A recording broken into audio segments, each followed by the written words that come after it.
Welcome and thank you for standing by. At this time, all participants are in a listen-only mode.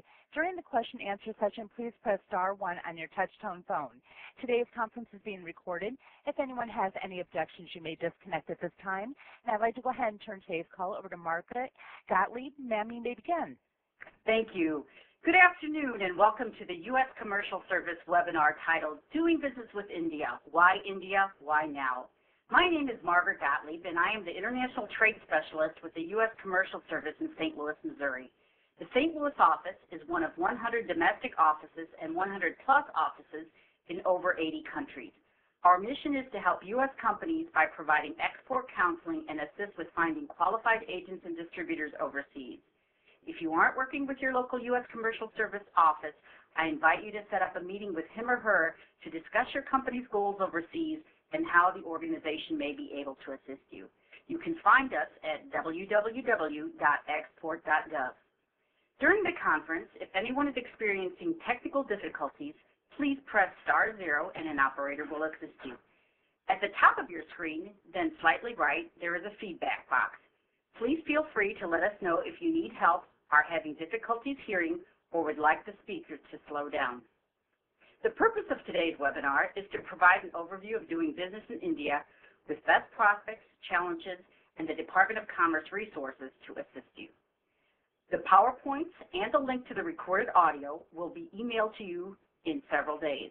The recorded audio will be available for listening for 30 days. If you look toward the top of your screen, you'll see a Q&A box. I would like to encourage everyone to submit questions during the program in the Q&A box. We will answer your questions at the end of the program, so don't be shy asking. This will increase the amount of information sharing between everyone. Questions from the Q&A box will be anonymous. We will also be taking live questions from participants at the end of the program. Now, I'd like to introduce the speaker for today's webinar. Ms. Eileen Crow-Nandy is responsible for advocating U.S. commercial interests and organizing trade promotion activities in South India. In this capacity, she oversees the U.S. Commercial Service offices in Chennai, Bangalore, and Hyderabad, and coordinates with Colombo, Sri Lanka, a partnership post. Ms. Nandy's most recent assignment was Calcutta, India, where she served as the first ever principal commercial officer at Post and established a vibrant partnership program with Dhaka, Bangladesh. Prior to her India experience, Ms. Nandy was a commercial officer in Mexico City, Mexico from 2003 to 2006, and received awards from the U.S. Department of Commerce and U.S. Department of State for her trade promotion work there. Before joining the U.S. Commercial Service in 2002, Ms. Nandy worked as a country manager for Central Eastern Europe with the U.S. Trade and Development Agency from 1998 to 2002. Ms. Nandy has an M.A. from the School of Foreign Service at Georgetown University. She was a Fulbright Scholar to Dresden, Germany, where she researched unemployment effects among women after German unification. Ms. Nandy also holds a BA in Economics and International Studies from the University of Richmond in Virginia. She speaks fluent German and proficient Spanish. Ms. Nandy is a native of St. Louis. She grew up in Clayton and went to high school at Coriezu Academy. Ms. Eileen Crow-Nandy is responsible for advocating U.S. commercial interests and organizing trade promotion services in South India. I'd also like to introduce our second speaker, Mr. Abdul Sheikh. He's a senior international economist and regional coordinator for Africa, Middle East, and South Asia at the Trade Information Center, U.S. Commercial Service, U.S. Department of Commerce in Washington, D.C. He coordinates business counseling to promote the trade, investment, and commercial opportunities for U.S. companies, including joint ventures, and counsels American business engaged in exports to Africa, Middle East, and South Asian countries. He is constantly sought as a speaker at trade events on doing business in the Middle East, India, and Africa. He also directs the India Business Center. Prior to this, he worked as industry economist at the U.S. Department of Commerce, responsible for collecting, analyzing, and interpreting complex financial, economic, and trade data, and maintained a vast array of economic and business information. He also worked briefly at the Import Administration and led a team of investigators to Canada on a lumber dumping case. Prior to this, he was a senior policy advisor with the Economic Development Administration and designed economic and business development programs. He was Deputy Associate Director for Policy and Market Development, Minority Business Development Agency, U.S. Department of Commerce. He developed programs and policies for the growth of minority-owned business in the United States and supervised and managed a 35-person office. He has taught at the University of Massachusetts and served as professor and chairman of the 30-member Business Administration Department with the Massachusetts University System at North Adams. He has taught an MBA and executive MBA programs at Johns Hopkins, the University of Maryland, George Mason, and Virginia Tech. He received his PhD in economics from the University of Massachusetts and holds 2 masters and a law degree. I am very thankful that both of these speakers with such high credentials have taken the time today to share their expertise with us today. Eileen, you may begin. Great. Thank you, Margaret, for your help in coordinating this webinar. Good afternoon, everyone, and it's great to be here back in St. Louis and Missouri, and I look forward to working with you to help you succeed in India. The U.S.-India relationship is really at its high point right now, and you probably know that President Obama has invited the Indian Prime Minister Manmohan Singh to be the first state guest here in the United States in November. And that really testifies to the strength of our relationship. It's a very exciting time to be doing business in India with lots of opportunities, but there are a number of pitfalls which I'll talk about later in the presentation. India, since it liberalized its economy in 1991, has really become an economic powerhouse in the global economy. And this has been a trend that is shifting, and we don't expect it to go back to the old days. They slowly reduced their tariffs and other barriers, so U.S. companies are finding it easier to do business now. But with all the opportunities that India has, there are a number of challenges, and so we advise companies to proceed slowly and know the people they're doing business with. What's particularly exciting about India, and this has been a new development in the past 10 years, is that the private sector is really taking charge. There are lucrative government contracts, but they pale in comparison to the opportunities in the private sector. India, of course, is a huge country with over 1 billion people, but what's exciting and important to note is that it's a very young country, which will really be a factor for doing business in the next 15 years. In contrast to China, which U.S. companies really compare India to China, China having the one child per family policy will look very, very different in another 10 or 15 years. So India, with this young population, will have even more opportunities for U.S. firms. Of course, the middle class is growing and developing. The size of the middle class depends on who you talk to and what statistics they use. But again, that testifies to the opportunities for U.S. companies. One thing I'd like to point out, however, is that middle class in India is significantly different from our standard middle class, where you talk about, a house and 2 cars. India, the middle class might be a family of 4 riding on a motorcycle. So it's very, very, very different. Also, Indians are big spenders, so the private consumption, as indicated on the slide, is 62% of GDP. So lots of opportunities. The momentum that I said is very strong. We expect it to continue in the future. And what's really exciting about India is that the economy is still growing in an area where most of our world economies are shrinking or having very, very anemic growth. The next slide shows that we're looking at 5 to 6% growth this year. It's down a little bit from the 8 to 9% growth that we've had in the past couple of years. But again, this is one of the few economies that still has great opportunities. India is really weathering the financial crisis quite nicely. Part of this is due to the fact that they have their export-oriented sector is not as big as other countries. Those export-oriented industries, such as textiles, jewelry, automotive components, and many others, they are hurting. But India is also a cash-based economy. A lot of business is done, most business is done on a cash basis, so they have that buffer to help them. A lot of foreign investors are still coming into India.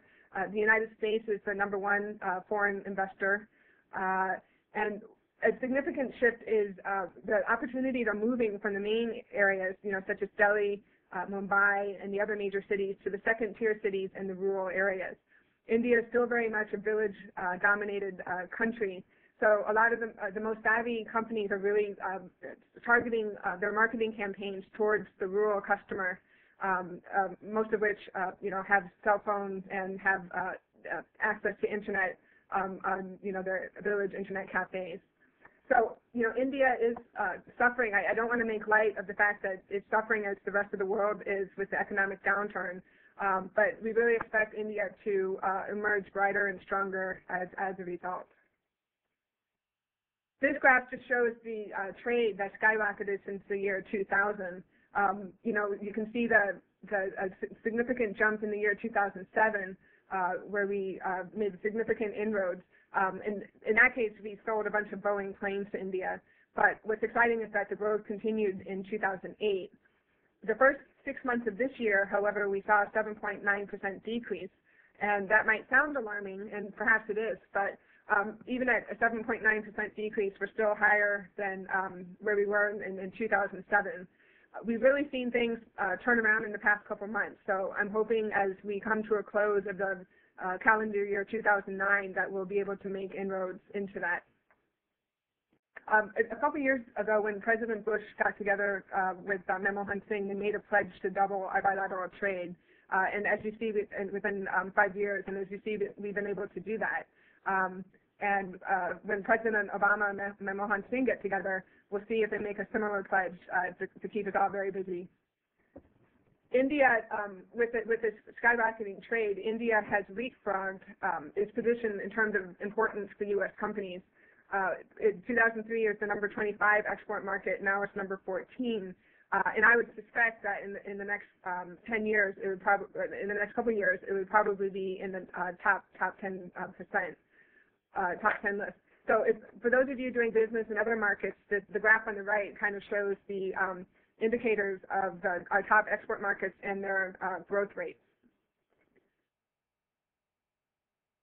India is becoming a more and more confident country for many, many reasons, but their largest companies are looking to invest in the United States now. So you see this slide, it shows our investment in India, which is impressive, but you see the increase in Indian investment in the United States.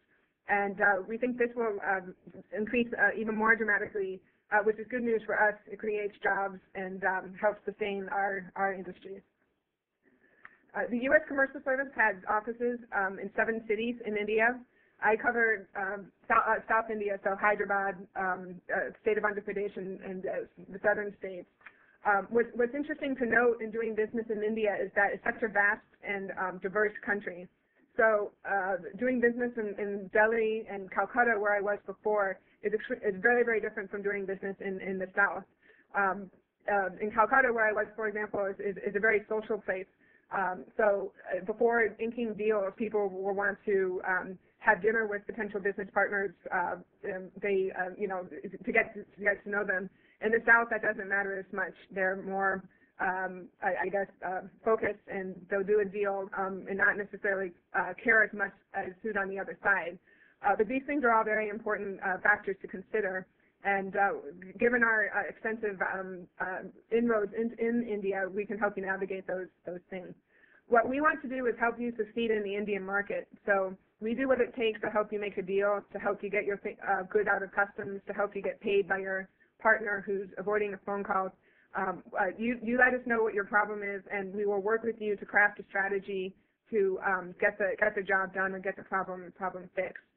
We have a number of different agencies in India. We work closely together, and we have the U.S. government clout to help step in when things are sometimes at an impasse.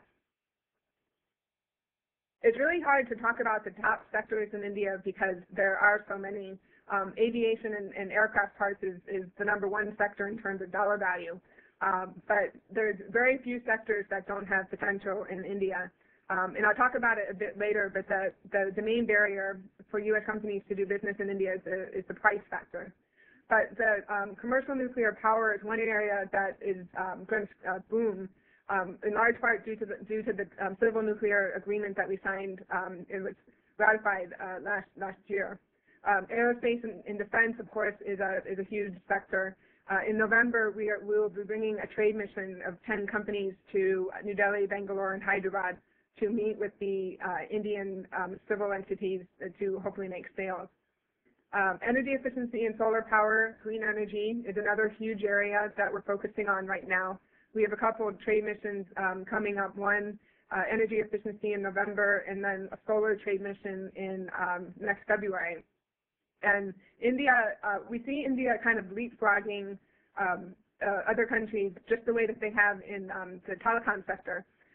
Many years ago, it was very difficult for an Indian person to get a landline connection in their house.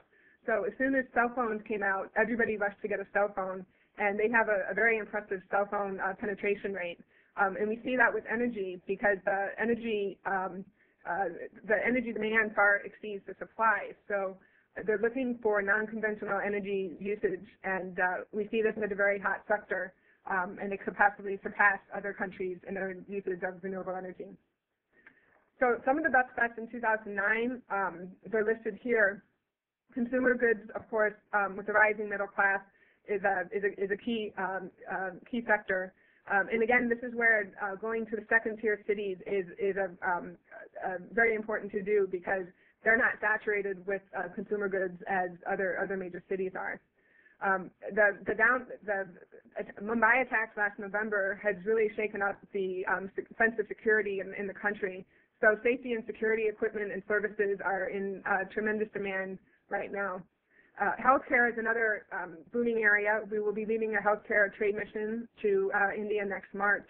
And India really is trying to position itself as a medical tourism hub for U.S. and European patients who they might not have the funds to get expensive procedures done in the United States. You can have them done at a fraction of the cost in India. So they really need top-notch medical equipment to be able to attract that. And of course, manufacturing and telecom. One thing I'd like to point out is that India is very interested in getting U.S. companies to set up their manufacturing base in India, which can oftentimes make business sense. That's not what we do in the U.S. Department of Commerce. But as you go to India and you start looking for partners and things like that, that will come up in conversation from the time you step off the plane. So in terms, I presented a very rosy view of doing business in India, and there are enormous opportunities, but there are a number of challenges to consider. One is it takes a long time to do business. So I have at the top of the slide the 3 Ps. You need patience. With the amazing diversity that they have, over 23 official language, major regional languages, so many religions, so many different ethnic groups. It can be hard. There's so much going on that it can be hard to get things done. So it does take longer to close a deal there. And you do need to be there. The presence is very important. You need to go there, meet face-to-face with your partners, develop a relationship with them. If you can't be there full-time, you need to have a local partner. It could be an agent, local office, distributor, representative. We can work with you to craft the strategy that makes most sense. Depending on your sector, it could be that one office or one agent could service the whole country. Or it might make sense to have a regional representation. Again, we will work with you to make sense. But the biggest factor that I mentioned before is price. India is a very price-sensitive country and market. So when we work with U.S. companies to determine whether there's a market for their good or service, price is almost always the number one hindering factor. In the case of the automotive sector, which is big in the South where I am, for example, the aftermarket component and accessories, U.S. companies can't compete on the basis of price because India is flooded with Chinese goods, their own domestically produced goods. So it's really in that sector, U.S. companies that design the high-end precision tools, the instrumentation, those are the things that could be competitive. Likewise, Starbucks had not been able to make inroads into India for a number of reasons, but one of which is that they keep their prices the same around the world. Unlike McDonald's, which has different prices in different countries, you pay $4 for a Starbucks coffee anywhere in the world. So they have not been able to make significant inroads. If you're interested in doing business in India, we do provide an analysis free of cost for you to determine whether your company has strong prospects in India right now. I'll leave my contact information at the end of the slide, and just contact me anytime, or my colleagues in St. Louis, and we will work with you on that. Penetrate the regional markets. And again, I talked about the second-tier cities. It's important to get out beyond the main areas, but also India, because it's so diverse and it's really a different country in the south than it is from the north. Different languages, different customs, different just everything is different. So it might make sense, as I mentioned before, to have a regional strategy in terms of doing business in India. You really need to know who you're doing business with, and do due diligence. And again, we can do background checks on companies that you might be appointing to represent you, or if you're signing a big deal. This is important because what you see is not necessarily what you get in India. You can have major business leaders who have shady business arrangements, and it's very important to know that beforehand, because the person might look very respectable, but is not may not be the type of person, or they might have business practices that you're not comfortable with. Intellectual property rights is again a big issue. They're not enforced uniformly or at all sometimes in India. If you have a sensitive technology, you must get a patent in India, because if you don't, and somebody copies it or takes it, they throw up their hands and say, well, you weren't registered with us, even if you're registered in every country around the world. So I have here sharpen your pencil, and again, that just goes hand in hand with what I've been saying. Really know your partners and who you're working with. And I mentioned before, you need a local partner or some kind of local presence. India is still a traditional country in many, many ways, and personal contact, personal interaction is very, very important. Make sure you get paid. Of course, that's what it's about at the end of the day. And with the economic downturn, I am seeing more complaints from U.S. companies needing our assistance to follow up with their partners who aren't answering the phone. Make sure you structure your contracts or your payment policies accordingly. We usually recommend, normal business caution when working with a new partner, and maybe, try to get the payment up front first, or, proceed with caution in the beginning, and then as time goes on, you can perhaps provide more flexible payment options. So these are just some basic a basic overview. For those of you who might be interested in government contracts, they can be lucrative, but the terms and conditions can be onerous, and sometimes so onerous that U.S. companies tell us they're not interested in bidding on the government contracts. So I mentioned in the beginning that the growth in India is really driven by the private sector, and so most U.S. companies who are talking to us prefer the opportunities in the private sector and see where that's the major growth area. But in areas like mining, defense, aviation, government contracts, of course, play a big role. Corruption is kind of like the big elephant in the room when doing business in India, and every year they have these different surveys in terms of the corruption indexes, done by the World Bank and other entities. And India kind of goes up and down on that list, but that still is always an issue in terms of doing business there. And again, this is why you have to sharpen your pencil and have your eyes wide open, know who you're doing business with, to make sure that they have the same business practices that you're comfortable with. So some U.S. companies have a preference of like don't ask, don't tell policy, where the local person can do what it takes to get done as long as they don't know about it. But again, we have very stringent, policies with the Foreign Corrupt Practices Act that can sometimes put a U.S. company at jeopardy with what is, against the law in our country. But even though I talked a lot about the challenges, I just wanted to provide a very realistic overview of doing business in India. I think in most cases the opportunities far outweigh the problems.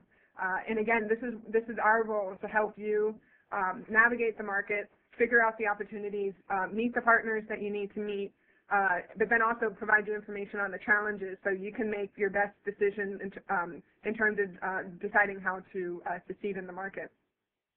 So this is my contact information and also our website, which has some very comprehensive information. I didn't want to talk too long because I want to leave the bulk of the time for the question and answer session, but I look forward to working with you to help you succeed in India, and look forward to the question and answer session.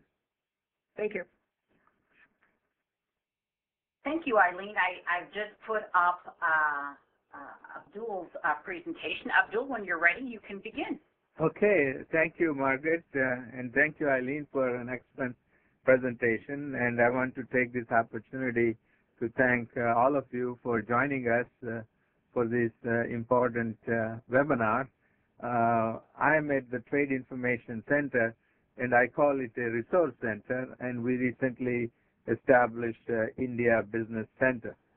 And I'm going to talk about that, what it does, how it can help you. And Eileen has given you a very good overview of what are the potential markets in India and why we should focus on. But I think getting into what you need to know and how you get there and what kind of information that you can have. So India Business Center can provide that. India Business Center is a part of the larger Trade Information Center. So whenever you want to do trade in any part of the world, you call us here, and we have established a 800 number. So if you don't remember whatever I say, at least you should remember 1-800-USA-TRADE. That is the place where you can begin finding out the information about doing business overseas. Now, India Business Center is primarily focusing on India because we find there is an increasing number of American companies are interested in doing business. You know, these are the two major mega markets, China and India.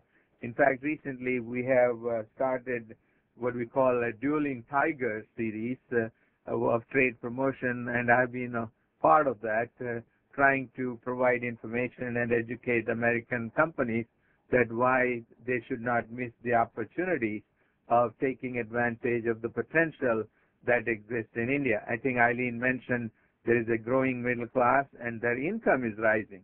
Unlike here, their wages are rising too, because majority of those are internet savvy.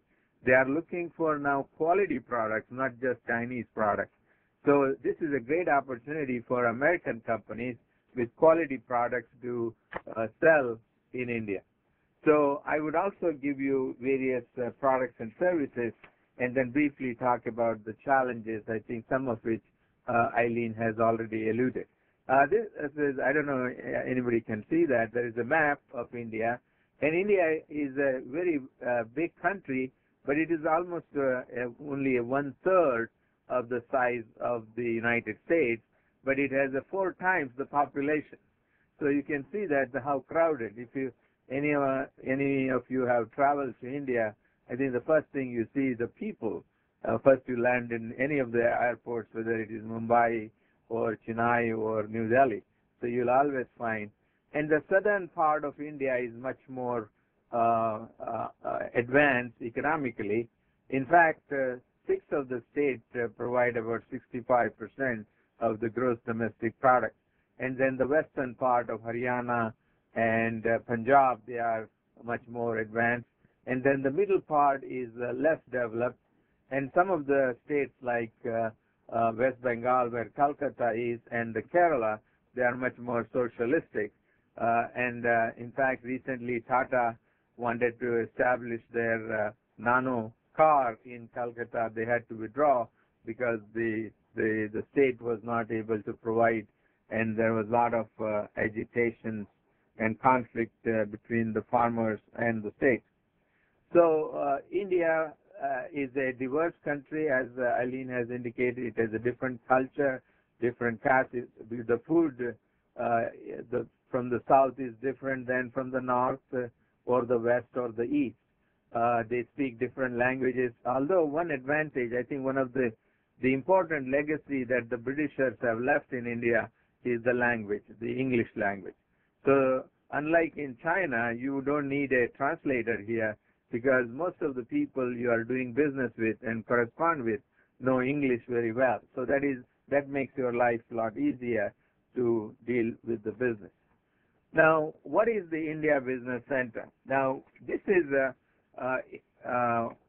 what we have is a part of the Trade Information Center. In fact, we have three business centers. One is India Business Center, another China Business Center, and the Middle East, because these are the three major markets we are exploring here.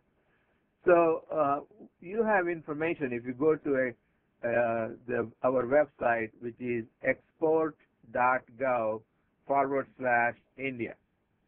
So the first thing you want to know, there's a number of you who have signed up here, may be first time looking at India. So if you want to do that, the first thing we have is how to start trading with India. What do you need to know? What are the prospects there? What kind of products they are looking? What are the requirements in terms of the documentation if you want to ship? What are the custom duties? So this website provides country commercial guides. We have over 200 pages of the country commercial guides, which talks about the Indian market, India as a whole, what are the policies and the problems that you encounter, how to open an office if you want to do that. So it is a very good information, and importantly, it is free. So if you go to export.gov and click on market research, it opens up a library. Then you can do research on it. You can do research by the industry, if you are in aerospace, consumer goods, telecommunications, and then you will find a vast amount of market research reports that our commercial services in India is producing.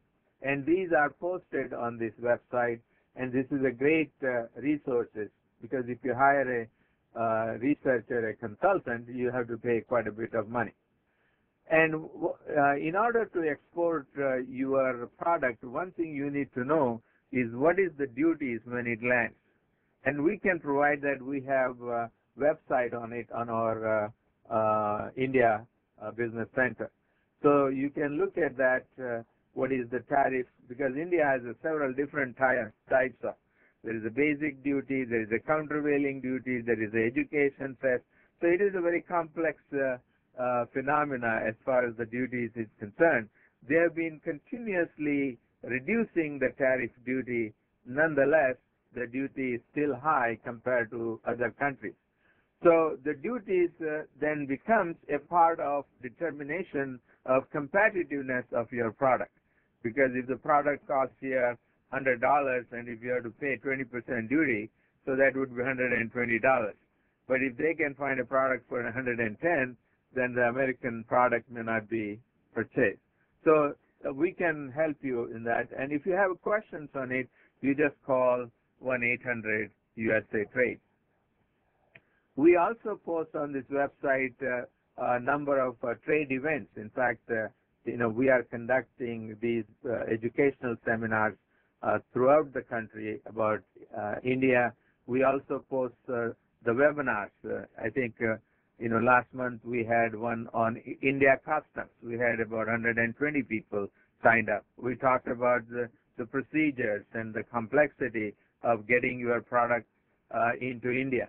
So we are trying to identify the problems and issues and concerns of American companies to be successful trading in India, and then those kind of information is collected and disseminated and transmitted, and then through these kind of seminars and events. Now, we also have trade leads. This is a great thing that if you are looking for what to sell, and these trade leads are posted, they are generally screened, and therefore they are not scammed, because you will find those scams quite a bit. So so the market research, I was looking at how many reports we have on this website, India Business Center. You can see that we have 1,580 reports. And just information and communication markets, we have 234. Health technologies, 80. Environmental, security and safety, services. So you can see that depending upon what product or what category of industries that you are in and you want to know more about it and that information. Now, each of these industries you will find information as to the market, the competitors, what is the expected share of the U.S. market. So that gives you a good indication of what you can sell better in India. So this is important information if you are really interested to look at the market in India. I think Eileen talked about the current major prospects for American companies. Here is a whole list of things. You can sell anything and everything, but these are the best prospects that you have. India is booming in construction. They are building new airports, they are building bridges, they are building roads and the railways, housing. So it is a booming construction. So they are looking for all kinds of, design and equipment, because I had Larsen Tarbo here, which is a major construction firm. They are not looking of how the pavement is done, but the designing of the roads. So they are really looking for American technical know-how and quality products they can use. I think Eileen mentioned about the medical equipment. The medical tourism is one of the big things. Some of the hospitals like in Chennai, Apollo and New Delhi, they are run by American-trained doctors, so they want to use most modern equipment. Education is another thing. India today has liberalized quite a bit, and there are more and more American universities want to participate. The food processing, 60% of the food produced in India is wasted because of poor transportation, infrastructure, lack of storage facilities. So you can see that India is looking. In fact, the food processing minister I met in LA a few months ago, and he was telling us that he's really looking for American technology and American way of improving the storage and marketing of their products. So pollution controls and water treatment, and I think Eileen already mentioned that series of trade missions we are planning, and all that information is posted on India Business Center. What the trade mission is planned, where we are going, what is the focus of it, and if you want to get in, how to apply for it, and who is the coordinator for that. All that information is on India Business Center. So I think one of the things that you may want to do, that to find out more information about India and doing business in India, please go to India Business Center. And the Trade Information Center also works with the 19 other federal agencies. We work with SBA, we work with Export-Import Bank, we work with the TDA and the OPEC and many other agencies. So if you are exporting a product and you run into financial issue, we will put in touch with the Export-Import Bank person who would provide you assistance in coping with the financial side of it. So these are some of the challenges. I think I don't want to spend too much time. I think Eileen has already did that. So you have to be very careful. There is a corruption, but there is a intellectual property right. But I think India is making progress, because I think they realize that software has to be protected too, because they are selling a lot of those overseas. In Cincinnati, the Tata consultancy has opened up their office, and they are employing about 50 people from Ohio. So that is a good thing, and they also want to protect their intellectual property rights. So India is realizing that. And we have very good bilateral trade relationships. We constantly meet with, there is a private sector group of executives from United States and counterpart in India. And these people meet every other month to thrash out any problems that the American businesses face in doing business and the Indian business face. So we will take up those matters with the respective governments to resolve that. So there is a lot of progress. In fact, the bilateral relationship between India is not only on trade, on commercial dialogue, on pharmaceutical issues, food, so we are moving in the direction to increase that, because there are some projections that in the next 10, 15 years, India may become the third largest economy in the world if they continue to grow. Because one of the reasons they are growing is because of the domestic consumption, because it is not export-oriented, but the domestic demand is so huge, they are looking for better products and more products to enjoy their higher standard of living. So this is what the India looks like, the traffic jam, if you go there, because the infrastructure is a huge problem in India. And this is going to add more. This is what I was talking about, Tata's Nano car, which is sold there for 2,500 or Indian currency, so 1 lakh of rupees. People had lined up when Tata has announced that.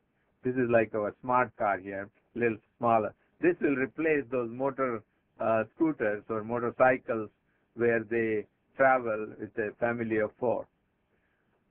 Now, India, although we have given you kind of a rosy pictures, but I think you need to take it with a grain of salt. And I think Eileen mentioned World Bank's doing business 2009 report. They do survey 181 countries in the world and then rank each one of them. The number 1 best countries in that survey was Singapore. That means it is easy. And the United States is number 4. And in that rank, you can see India is 122. So it is not very high, but I think every year I look at it, they are improving in some cases. Not all. I think here there is a list of doing business in India, starting a business, dealing with licenses, because India still has a lot of government bureaucracy and license requirements, but I think they are moving in the direction because they realize if they don't open up and liberalize and change their regulations, they are not going to attract more investments, and they are not going to get a better quality product. Okay? And so the services available from India Business Center, that if you are looking for market research reports or trade events or trade leads, and we also have free trade agreements. Of course, we don't have one with India, but we have about 14 other countries in the world that if you are doing business, we can provide you information. So if you don't remember anything what I said, remember one thing, the phone number, which is a toll-free number, and it is answered live at Trade Information Center, and that is 1-800-USA-TRADE. And this is what the U.S. Department of Commerce Commercial Service, that what we can do. If you are in St. Louis, I think the first person you want to see and contact is Margaret or her staff, because these are our trade specialists, and we have trade specialists and the Export Assistance Center throughout the country, wherever you live. So that is first. And if you don't know where to call, you can always go to export.gov or call us at 1-800-USA-TRADE. So we can help you to locate international buyers, distributors, agents, and also deal with your specific problems that you encounter in exporting process. So we help you to enter new markets much faster and make more profit. So that is basically what the India Business Center is, and we are here to help you. So if you have any questions, give us a call or contact me personally or call 1-800 number. We have several trade specialists here who would be too happy to answer the questions. So I want to take this opportunity to thank Margaret again, and for all of you for joining us for this webinar. Thank you.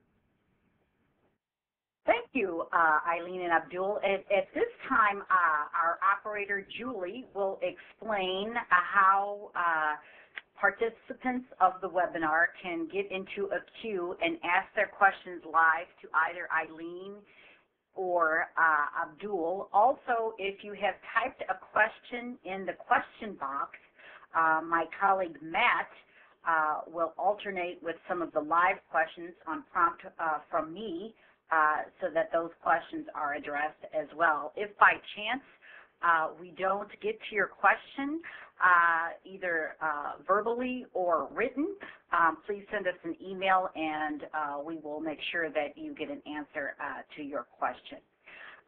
Julie, if you could please explain how the Q&A queue works. Thank you. We will now begin the question and answer session. If you would like to ask a question over the phone, please press *1. Please unmute your phone and record your name clearly when prompted. Your name is required to introduce your question. Again, if you would like to ask a question over the phone, please press *1. To withdraw your question, press *2. One moment, please, to see if we have a question. While we're waiting for people to queue for a live question, Matt, do we have any questions from the Q&A box? Yeah. In the services area, do you see Indian developers and corporations leveraging U.S. architects for design and delivery of buildings? Hi, I'll take that one. Yes, certainly. There have been a number of high-profile buildings designed by U.S. architects. But I should mention, I talked before about price being a key factor. You're looking at blue chip or, name brand companies who are able to afford the services of U.S. architects. Also, architecture is a field where joint collaboration is very much needed. So the successful architecture firms that are doing business in India are doing some work from the U.S. and then they're working with a local firm. And that definitely helps, in terms of navigating building codes, getting the approvals done, and things like that. But yes, there's a definite demand for that. The building and construction sector has seen a little bit of a downturn, of course, with the economic, with the recession. Indian companies are being, cautious, of course, in terms of, large capital expenditures. But in terms of the long-term trend, we definitely see this as an opportunity for U.S. architecture firms. Thank you. Operator, are there any questions? Yes, I do have a question over the phone. Vishal Parikh, your line is open. Yes, I'd like to know regarding the construction that is supposed to be happening in India. It seems as if there's a lot of people that need jobs over there, but with the U.S. market being as bad as it is, seems a lot of people over in India don't have any jobs right now. How is it that will increase if they want to build new highways and get hospitals and get more medical equipment and all the other things Mr. Abdul talked about? Where will that, where will the infrastructure for that come from with such a bad economy in the U.S. and all over the world?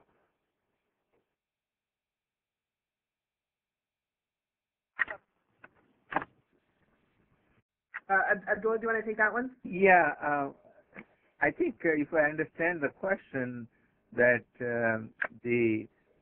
the infrastructure development in India is much more progressively moving along than in the United States.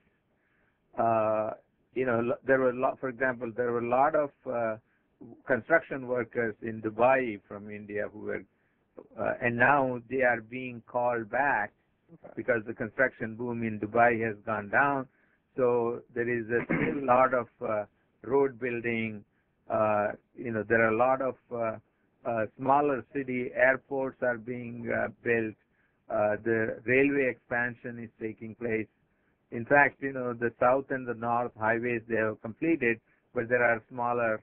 And then they are also building housing because there is a large number of, the middle class is demanding better housing, even though, not many homes, but these are the apartments which they are being built. So they are looking for architectural service, design services, because they have enough labor force there. Despite all that, there is still high unemployment. There is a large-scale educated population too.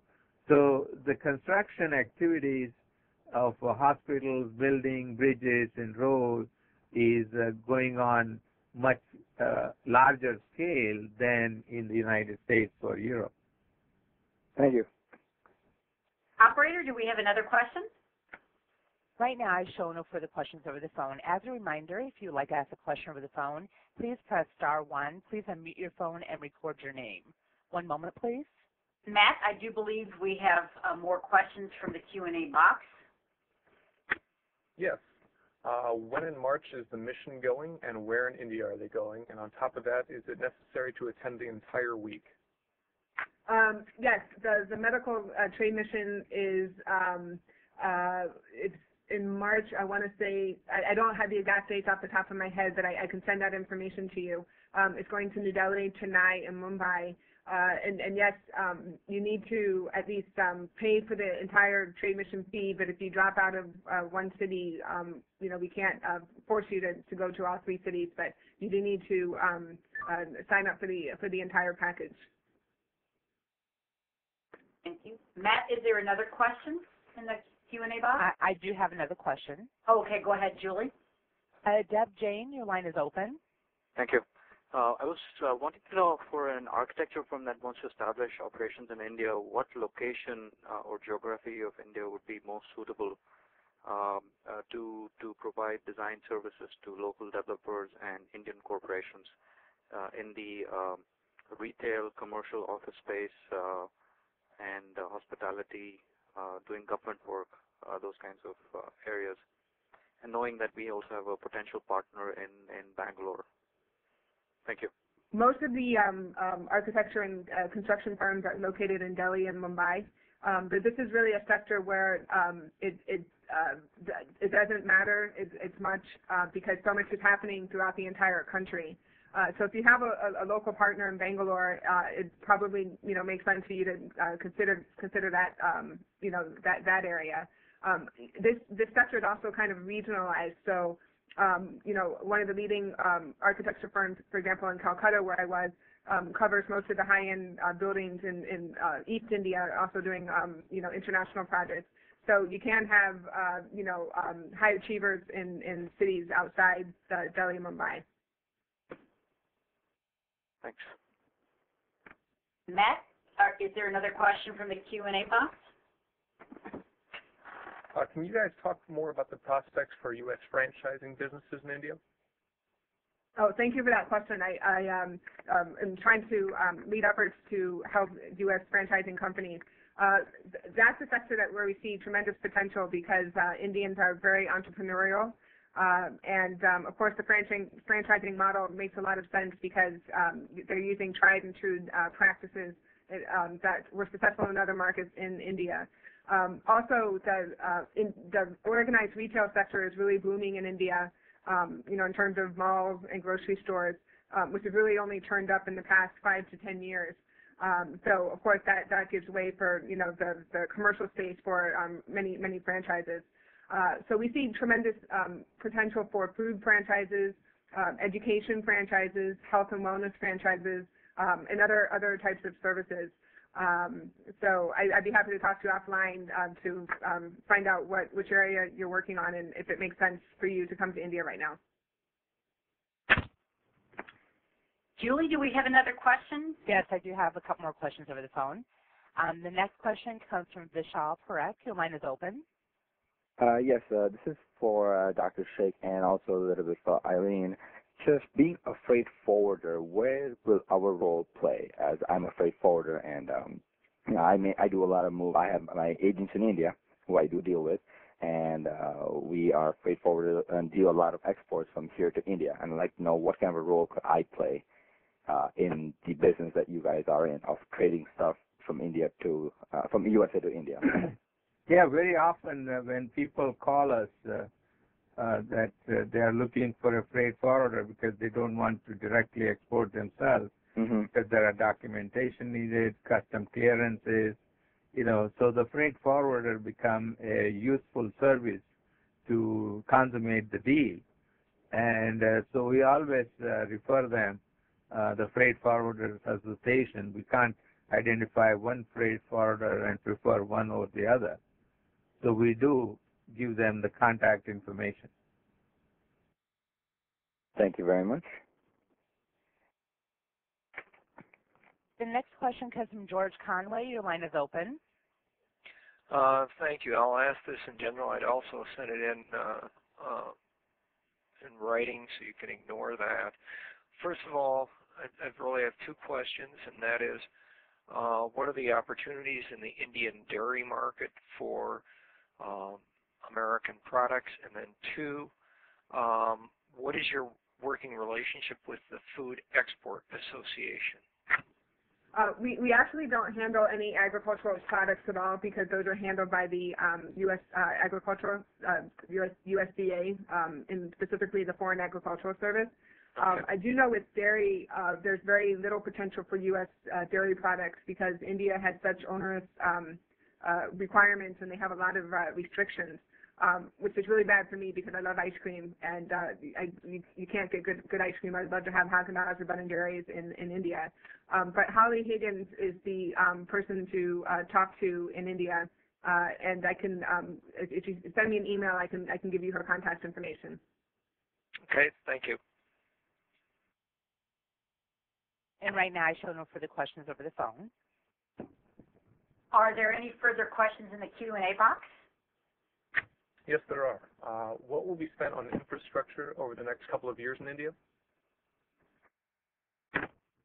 I think the latest budget I saw, the infrastructure, if you include road, highways, the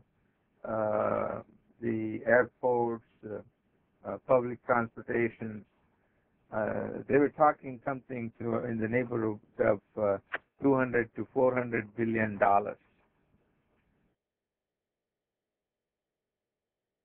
Thank you. Matt, is there another question in the Q&A box? Yes. Is there an appetite in this downturn for Indian corporations to use real estate space optimization services? I'm not familiar with that concept. Could you just briefly explain what you mean by that? That I'm not sure. I'd have to get more details for you. Would the person that asked that question perhaps get in the queue with a live queue so that you could explain your question, please?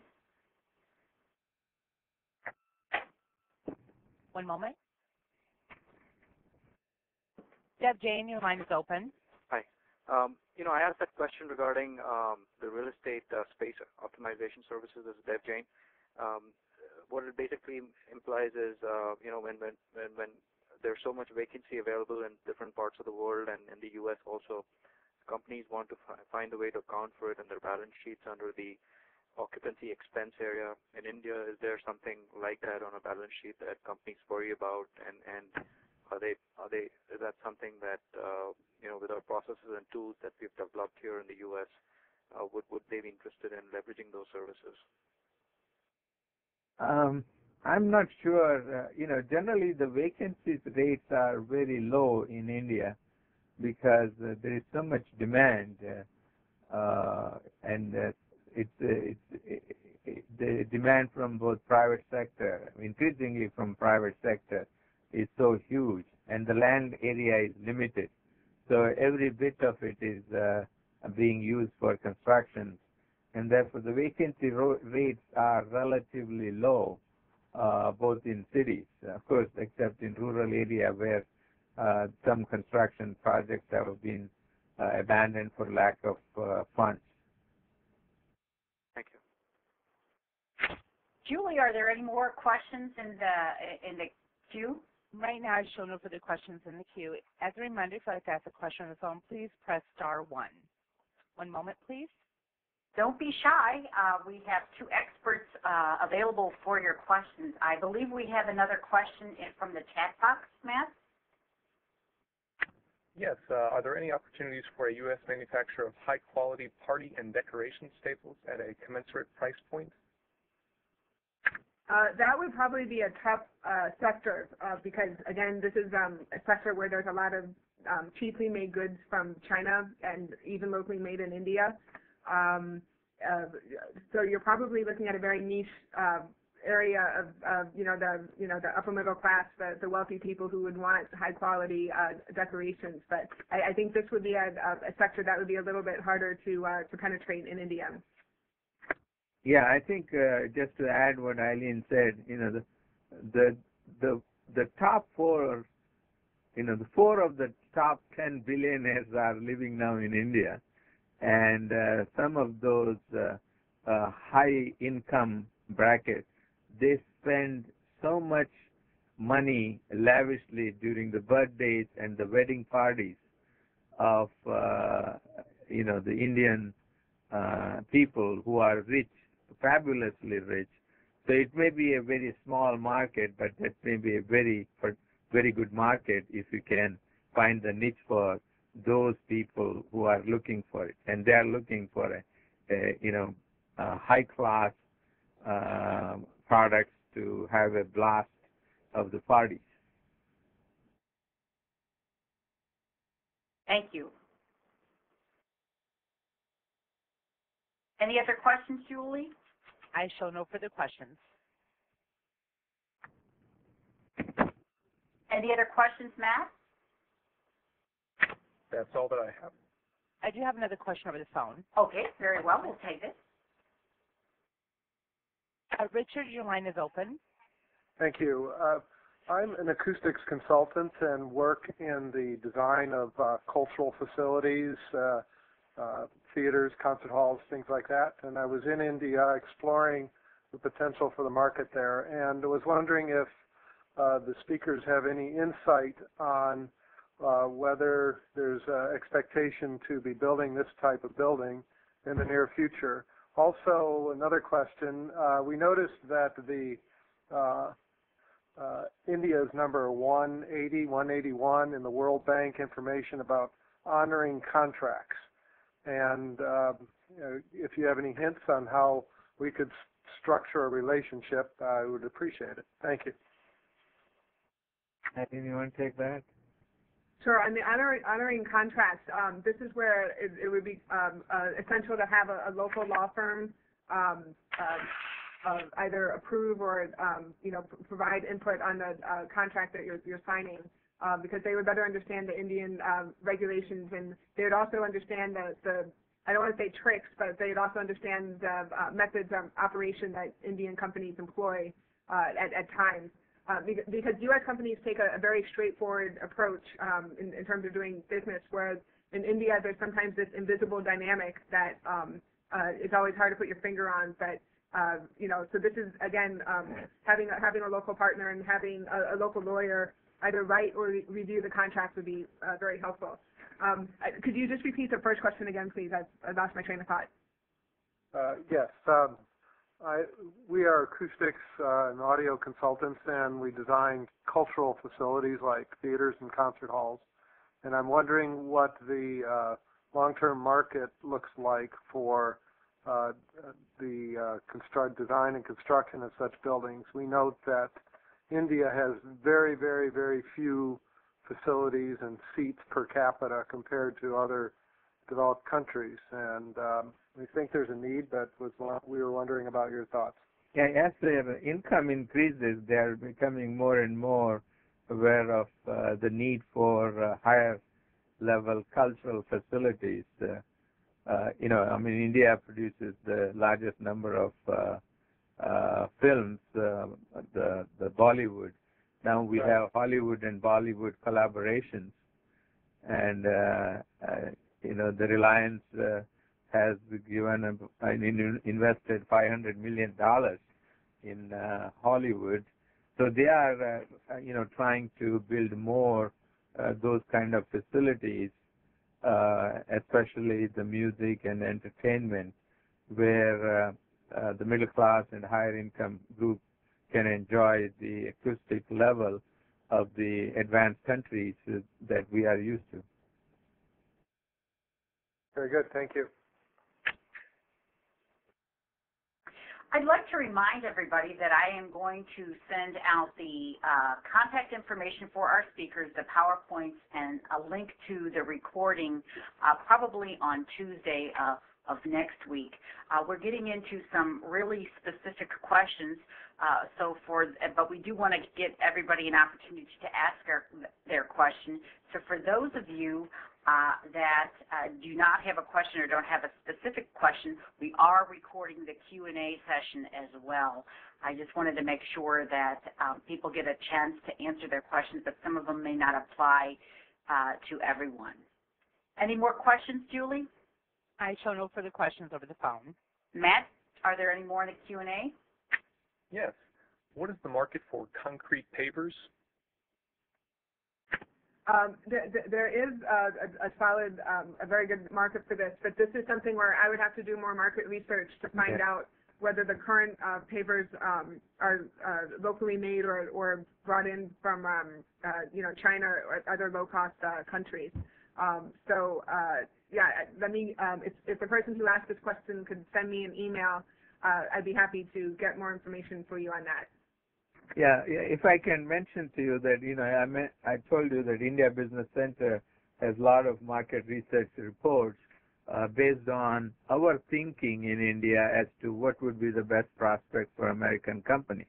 But if you have a product and if you want to explore whether there is a market for it, I think, our folks in India, as Eileen mentioned, that if you contact Margaret or directly contact one of us, we will be glad to explore the possibility of those markets and get back to you. Thank you. I think there's another question in the chat box, in the Q&A box. Yes, you discussed and mentioned roads, airports, rail, etc. in the infrastructure budget, but there was no mention of water or wastewater. What is the value money to be spent on water and wastewater in India? I don't think we have that number, offhand. I don't know the number off the top of my head, but we could get it for you. This is a tricky. There's a lot of opportunity here, but again, the financing for it can be tricky. This is one area where the villages, there's a lot of potential in the villages. Villages are putting together very unique mechanisms to pay for and implement wastewater treatment and water purification technologies. These projects would be very small in size, but some of the different projects that they're doing are very, very innovative. So again, if the person who asked this question could shoot me an email, we could send you more details on that. Thank you. Any more questions in the operator queue? I show no questions over the phone. Any more questions in the Q&A box? That was less of what I had. Having no more questions, I'd like to thank Eileen and Abdul again for their expertise and sharing their presentations with us and being available for the Q&A. As mentioned earlier, I will send out the materials to you on Tuesday. I'd like to thank everyone for participating in the webinar, and we look forward to working with you. We'll end the webinar at this time. Thank you. Thank you so much for participating in today's conference call. You may disconnect your lines at this time and have a great day. Thank you. Thank you.